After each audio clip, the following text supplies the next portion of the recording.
pişiyim acdı. Gəlmişəm ona yemək almağa. Görüm nə tapıram. Pişik? Deyəsən pişik sevərdi. Gözünə girməliyəm.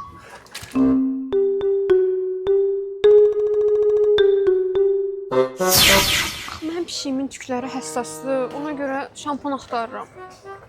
Həssas tüklü pişik? Pişiyim də evdə çox darıxır. Onun başını qatmağa bir şeylər axtarıram.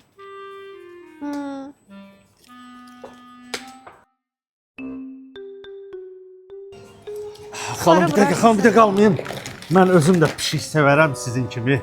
Eşitdim, pişiyiniz acıdı, mən dayana bilmədim, dözəmədim.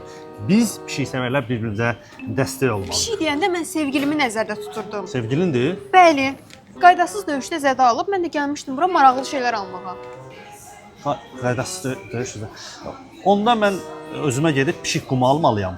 Gedim özümə pişik qumu alım. Yaxşısı mən gedim pişik qumu alım. Pişik qumları hardadır xanım?